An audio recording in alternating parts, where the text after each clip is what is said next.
Salut, c'est Ben de Retour d'Expérience et aujourd'hui, je vous teste le Leica DG Sumilux 9 mm f1.7.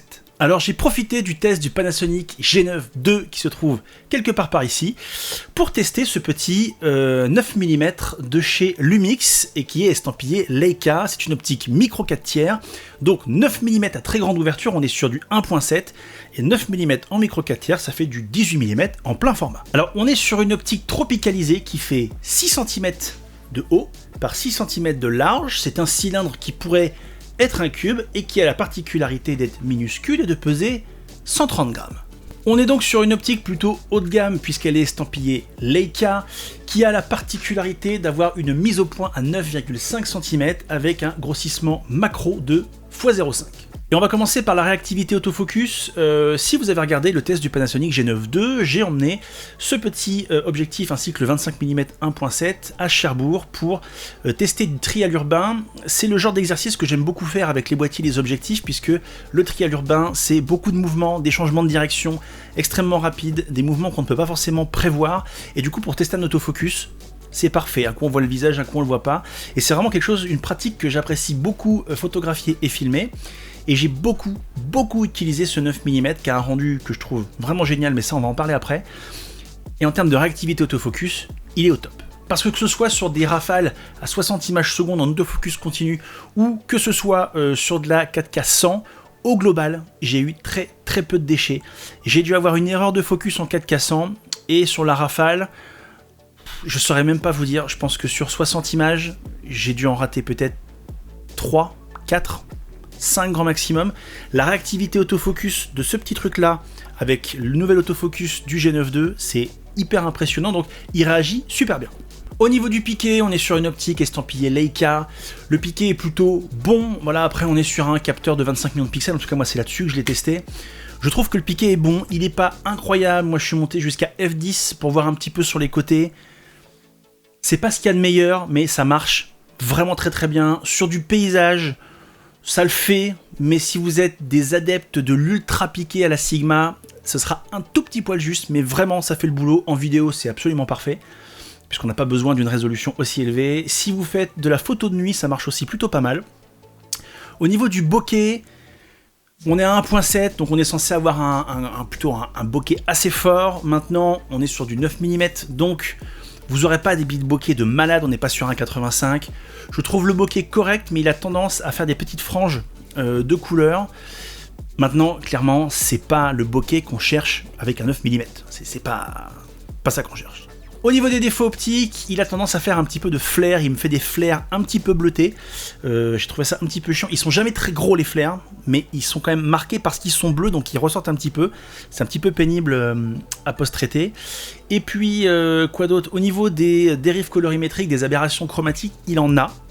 Il en a, pareil, ça part et dans le magenta et dans le bleu, c'est pas optimum. Donc c'est pas une optique qui est dénuée de défauts, mais c'est une optique qui fonctionne très bien, qui permet de faire des plans que vous ne pourriez pas avoir autrement, des plans à ras du sol, des plans extrêmement immersifs où vous avez vraiment l'impression de capter le volume, l'espace. J'ai pas eu la même sensation avec le 18 mm sur le S5 II qu'avec ce 9 mm, c'est assez bizarre. Mais l'effet rendu, je trouve, n'est pas le même, il est plus impressionnant là-dessus. Un truc que j'ai trouvé vraiment cool avec cette optique, c'est la distance de mise au point. Donc elle est annoncée à 9 cm, mais je vais vous montrer une photo que j'ai fait, et je vais vous montrer à quelle distance j'étais quand j'ai fait cette photo. C'est super impressionnant, je veux dire, je suis à 3 cm de ce petit morceau de lave, et putain, les détails sont là, quoi. Enfin, ça fonctionne, vous arrivez à faire une mise au point à cette distance-là. Incroyable. Dernier truc, parce que c'est une question que vous pourriez vous poser, 9 mm, donc équivalent 18 en plein format, ça doit poser un problème en vidéo au niveau de la stabilisation. C'est en tout cas moi ce que je me suis dit quand j'ai reçu celui-ci avec mon G9 II. Et en tout cas, sur le G9 II, c'est pas tellement un problème. Je vais pas vous dire qu'il n'y a pas de wobbling du tout, mais c'est extrêmement minime et relativement rare, ça arrive vraiment très rarement. Moi j'ai quasiment pas eu de soucis. Je m'attendais à ce que, comme sur le S5 II, ça se mette parfois à 18 mm à partir en cacahuète, et c'est pas le cas. c'est pas le cas. En micro 4 tiers, alors, je précise bien sur le G9 II parce que je sais par exemple sur un GH5 ou sur un G9 première génération vous n'aurez pas forcément les mêmes résultats parce que les algorithmes de stabilisation n'étaient pas aussi bons, mais sur un G9 II, le 9 mm, il fonctionne vraiment très bien. Moi, j'ai adoré cette optique, je dois la rendre demain et pour rien vous cacher, ça me fait de la peine de rendre ce G9 II et de rendre ce 9 mm tellement j'ai adoré faire de la rafale, faire de la 4K 120 sur du trial urbain avec du vélo. J'ai trouvé que pour du sport, c'était vraiment fantastique parce que j'ai vraiment eu très peu de déchets avec cette optique et il est tellement léger. Là, je suis reparti en mariage ce week-end, j'étais avec mon 35 et mon 85 Sigma plein format qui pèsent une tonne et en fait je m'étais habitué à ce petit truc là qui fait 130 grammes et là je suis repassé sur du plein format et waouh, ça m'a manqué. En fait, en reprenant le G9 II et en reprenant des petites optiques comme celle-là, le 25 mm, j'ai redécouvert la légèreté.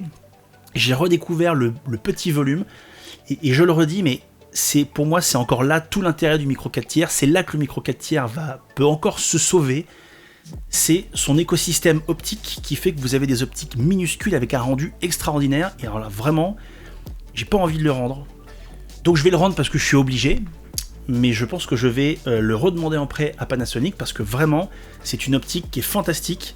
Vous pouvez faire tellement de plans, même en vidéo, si vous voulez faire un peu de fiction, pour faire un plan POV, pour faire du vlog, c'est vraiment génial. C'est une optique que je vous recommande vivement, qu'on trouve plus partout. J'ai regardé un petit peu à combien elle était, je crois qu'elle est autour des 500 €, mais elle est plus disponible partout. Alors est-ce qu'elle va être renouvelée dans une deuxième génération, ou j'en sais rien. On peut encore la trouver, mais c'est un petit peu plus difficile. En tout cas, je vous la recommande vivement. Je vous recommande d'aller dans un magasin et de la tester par vous-même pendant une journée et je vous jure, vous tomberez amoureux de cette optique. Moi pourtant je suis pas un très grand fan des ultra grand angle, mais alors celui-ci, du pur kiff. C'en est fini pour moi pour ce test de ce petit caillou, un test beaucoup plus court que d'habitude parce que je suis pressé par le temps, je dois rendre ce petit objectif, mais je voulais vraiment vous en parler parce que je suis tombé amoureux de ce petit caillou. Donc je vous le recommande chaudement, si vous avez la possibilité de le tester, vous verrez, vous ne pourrez plus vous en séparer, il tient dans la poche. En attendant la prochaine vidéo, prenez soin de vous. Salut!